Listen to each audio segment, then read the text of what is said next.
안녕하세요. 돈 되는 라디오입니다. 추천 한번 정중히 부탁드리면서 오늘 두 가지 주제 가지고 들어가 보겠습니다. 첫 번째 주제로는 수출 규제. 일본의 수출 규제 완전히 동력을 잃었죠. 명분을 잃었습니다. 질 수밖에 없는 싸움을 왜 아베가 계속 고집하는지 그 이유에 대한 이슈 한번 다뤄보고, 그 다음에 두 번째, 뉴욕 타임스가 미국의 일간지죠. 트럼프를 제대로 때렸습니다. 한국에 대해서 방위분담금을 무려 5배나 인상하는 이런 안을 두고 인설트다, 동맹국에 대한 이거는 모욕이다 라면서 맹렬하게 비판한 이슈까지 한번 다뤄보도록 하겠습니다. 차례로 들어가 볼게요.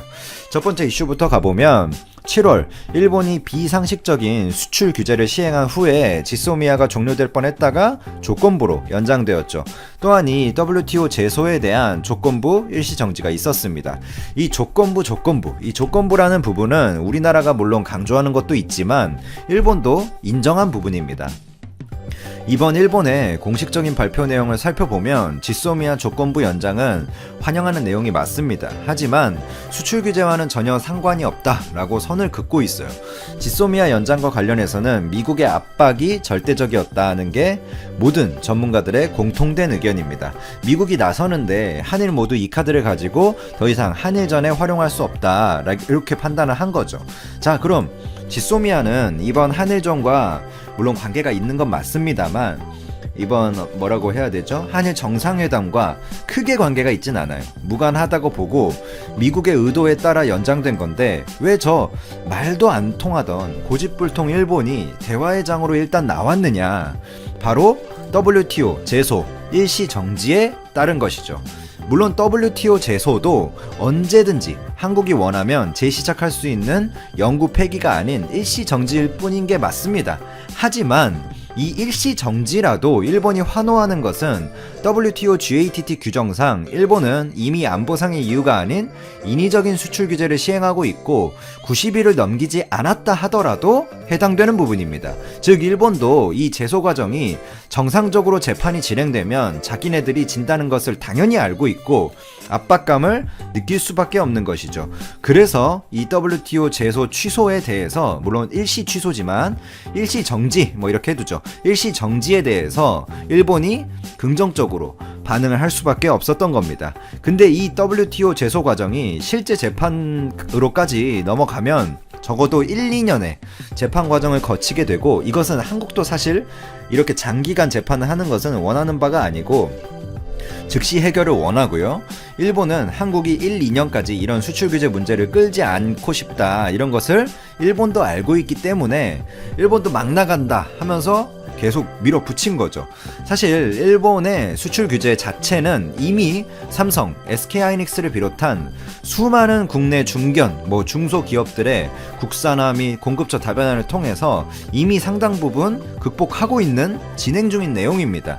현재 제재 3품목에 대한 극복은 사실상 100%에 가깝고 제재 외의 품목들 있잖아요. 그런 것들에 대해서도 분리막도 있을 수가 있고 친환경 플라스틱도 지금 R&D 단계이고 여러 가지 있을 수가 있겠죠. 나열하자면 끝이 없겠죠. 일본이 독점하는 모든 소재에 대해서 국산화, R&D가 하루도 멀다 하고 계속해서 국산화 R&D 속보가 나오고 있죠. 이렇게 실효성을 잃어가는 일본의 수출 규제를 굳이 일본이 붙잡고 있는 이유가 뭘까요? 그러니까 사실 한국은 이제 크게 두렵지가 않거든요. 이 수출 규제에 대해서. 물론 수출 규제를 급격하게 갑자기 확대를 하면 무서워지겠죠. 근데 그거는 이미 일본이 불가능한 수준의 어떤 가정을 두는 것이고, 현재 3품목에 해당하는 수출 규제, 그 수출 규제라는 것은 90일 이내에 허가를 내주는 이 규제는 이미 한국이 몇 달 동안 겪었고 단 한 장의 반도체 웨이퍼 감산도 없이 극복해낸 그런 부분이고, 디스플레이 업계는 이미 불화수소, 액체, 기체 모두 다 국산화에 완료했고, 반도체도 초고순도 부분만 빼놓고는 이미 국산화에 완료했고, 지금 한국에다가 그런 공장을 짓는다는 업체들도 늘어나고 있고 우회 수출을 통해서도 들어오고 있고, 그러니까 그리고 나머지 폴리이미드나 EUV PR 같은 경우에는 이미 국내에서도 개발 단계에 있는 것들이고요. 그러니까 지금 한국이 그렇게 두려울 그게 없어요. 이걸 지속하면 일본이 오히려 이미 관광, 자동차 제조업 등 한국의 불매운동으로 폭락세를 겪고 있는 산업들한테 더욱더 악영향이 갈 텐데도 불구하고 일본이 굳이 끝까지 놓지 않는 이유가 뭘까요? 결국 내부 정치 이익, 그러니까 아베의 내부 정치 이익과 외교적 이익을 얻어내기 위해서입니다. 사실 이번 수출 규제로 일본이라는 나라는 경상수지도 굉장히 한국에 비해서 상대적으로 많이 잃었고, 한국은 오히려 경상수지 적자 최소 기록을 세웠죠. 경상수지 적자 최소 기록을 세웠다는 게 뭡니까? 결국에 일본 상대로 우리나라가 적자를 입고 있었는데 그 적자가 최소로 줄어들었어요. 오히려 수출 규제를 해주니까 적자가 줄어들었습니다. 그리고 그로 인해서 뭔가 생산해서 우리나라가 반도체 생산해서 타격을 입었으면 또 이야기가 다른데, 삼성 웨이퍼 감상 없었죠. 경제적으로도 많은 타격을 일본이 입었지만 우익들이 내부 결집을 하면서 아베의 지지율은 갈수록 올라갔습니다. 이런 내부 정치 논리를 아베가 이용하려는 요소가 첫 번째이고, 그 다음으로 현재 수출 규제로 실익이 없고 일본이 잃을 게 더 많다는 판단이 일본 내부에서도 다분하게 일어나고 있지만, 아베 입장에서는 지도자로서 결정을 했으니까 뭔가 결실을 맺고 이 수출 규제 과정을 끝내야 된다는 생각이 강한 거죠. 이것도 결국 내부 정치 논리이긴 합니다. 정치인이 당연한 거죠. 지금 이대로 일본이 갑자기 수출 규제를 정지하게 되면 내부 언론 반응은 뻔하겠죠. 아베 큰소리치고 수출 규제 하더니 뭐 쥐뿔도 못 건지고 개털리기만 했다, 이렇게 기사가 나겠죠. 거기도 아베에 반대되는 그 당이 존재를 하니까요.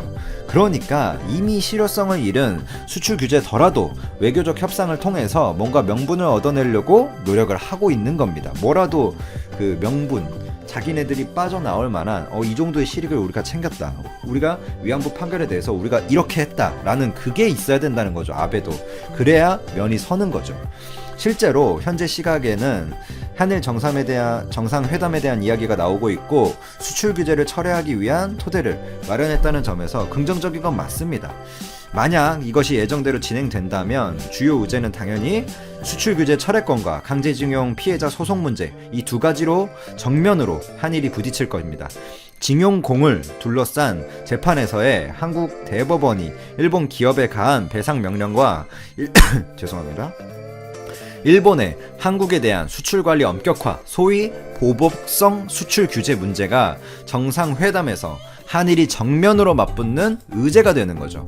여기서 아베는 분명히 수출 규제 철회를 카드로 내밀면서 대신 대법원 판결에 대한 내용을 걸고 넘어지겠죠. 그거에 대한 어떤 한국의 해명, 한국의 뭐 뒤집음, 뭐 그런 거를 원하겠죠. 아니면 그게 정말 안 된다면 그 외에 그에 상응하는 한국의 일본에 대한 뭔가 외교적 이익을 가져다 줘라 라는 식의 압박을 취할 것이 뻔합니다. 이때 저는 한국이 떳떳하게 맞서야 된다고 생각을 합니다.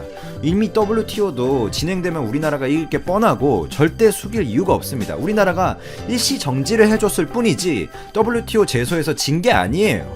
그거를 제소 판결 결과가 나와서 우리나라가 철회를 한 게 아니라 일시 정지해놓고 그거 다시 시작하면 그만입니다. 물론 한국이 일본보다 약소국인 것은 맞지만 분명 이번 수출 규제는 아베가 정치적인 이유에서 경제적인 보복으로 WTO GATT 규정상 불법적인 수단을 동원해서 선 공격한 것이 명백하고, 사실은 먼저 아베가 사과하고 모든 조치를 철회하고 나서 WTO 제소를 철회하는 게 맞지만, 한국이 WTO 제소를 먼저 임시지만 조건부 철회해준 만큼, 우리가 이만큼 배려해준 만큼, 저는 사실 이 부분에 있어서 마음에 들지 않지만 굳이 배려해줄 필요가 없었다라고 어제 분명히 영상 올렸지만, 일단 배려는 해줬으니까 그 가정 내에서 설명을 해야겠죠. 우리가 이미 배려해준 만큼 이번만큼은 아베의 사과를 명백히 받아내야 하고, 그 이후에 수출규제 조치 해제가 진행되어야 된다. 물론 그 이후에도 이 불법적인 행태에 대해서 WTO 제소 과정을 통해서 일본을 확실히 버릇을 고쳐줘야 되는 게 맞지만, 거기까지는 향후 양국의 미래 발전, 관계를 위해서 봐준다 하더라도 결코 이미 실효성을 잃은 수출 규제 건에 볼모를 잡혀서 실질적인 손해를 한국이 지속적으로 봐서는 안 된다라고 개인적으로 판단을 합니다. 일본의 속내는 뻔합니다. 이번에 위안부 할머니들과 관련된 모든 일들을 자신들의 강압적 수출 규제를 통해서 말끔히 정리하려는 것이죠. 일본의 모테기 외상은 지소미아 유해가 발표된 그 시각에도 현재 최대의 과제는 근본에 있는 것은 강제징용 문제라고 밝혔습니다. 한국에 대해서 하루라도 빨리 국제법 위반 상태를 시정해 줄 것을 계속해서 요구한다. 그러니까 일본은 지금도 그 태도가 바뀐 게 아니에요. 그러니까 근본적인 태도가 안 바뀌었어요. 대화는 하려고 나오지만 강제징용에 대해서 뭔가 시정하라는 그 정치적인 근본적인 태도가 안 바뀌었어요. 여기서 한국이 절대 이 부분에 대해서의 타협은 있어서는 안 된다라고 판단합니다. 정 안 되면 WTO 재판 가서 조져버리면 되는 거예요. 자, 요 정도로 어느 정도 포인트가 정리된 것 같습니다. 두 번째 주제로 한번 가보죠. 간단하게 시간도 많이 지나고 했으니까 정리를 하겠습니다. 뉴욕타임즈가 한번 트럼프를 이번에 때렸죠. 제목으로 치면 한국에 대한 루즈 앤 루즈 제한 이렇게 잡혀 있는데, 트럼프 행정부가 한국에 터무니없는 수준이었죠. 이건 우리 국민 모두 공감을 하실 겁니다. 5배 방위 분담금, 그 당초에 비해서 조 단위로 5배 이상의 인상을 요구하면서 동맹국을 모욕하고 있다라고 뉴욕타임즈가 보도를 했어요. 강도 높게 이번에 비판을 했습니다. 이 뉴욕타임즈가 언급한 내용들을 제가 인용해서 전해드리면, 트럼프 대통령이 오래전부터 28,000여 명 수준의 주한미군 유지비에 불만을 계속 나타내 왔잖아요. 그건 알고 있었습니다. 그러면서 주한미군의 존재에 대한 어떤 의문까지 그게 가고, 트럼프의 논리 과정이요. 그 다음에 한국이 방위 분담금을 기존보다 5배 인상해야 된다라는, 이게 비논리적인 과정으로 계속해서 오고 있어요. 이거는 굉장히 기업가적인 접근 방법을 취하고 있거든요. 전 트럼프 대통령 굉장히 나쁘게 생각하지 않는 협상력이나 이런 부분에서 굉장히 우수한 대통령이라고 생각을 하는데, 무조건 이 미군이 해외에 주둔하는 것에 대해서 굉장히 어떤 기업가적인 그런 상업적인 접근법을 취하면 미국의 안보나 이런 미국이 세계의 경찰로서 있는 그런 역할이나 계속해서 미국이 영향력을 이렇게 발휘하는 세계에서, 그런 측면에서 소위 번영이라고 보죠. 그런 측면에서 매우 해롭다고 볼 수 있습니다. 그러니까 자국 국민들이 사실 전 세계의 최전방을 지켜주고 세계의 경찰 역할을 하고, 또한 그리고 뭐라고 해야 되죠? 어떻게 보면 미국이 전 세계를 지배하기 위한 하나의 수단이기도 하고요. 그런 여러 가지 역할이 있는 건데, 이 군인들의 배치를 단지 어떤 상업적인 용도, 영리를 추구하는 용병, 군인 정도로 지금 깎아내리고 있다, 이렇게 보고 있습니다. 그리고 이 5배에 해당하는 이런 분담금의 인상에 대해서도 전혀 근거가 없어요. 그러니까 근거가 짝짝짝짝 있어가지고 미국이 이 정도 해줬으니까 요만큼의 한국이 더 인상해야 된다라는 논리로 나오는 게 아니라, 트럼프는 그냥 5배. 너네 너무 미국한테 안 좋아, 5배. 이게 끝입니다. 그래서 미국의 행정부에서도 그에 대한 근거를 내놓지 못해가지고 땀을 뻘뻘 흘리고 있습니다. 이거를 참.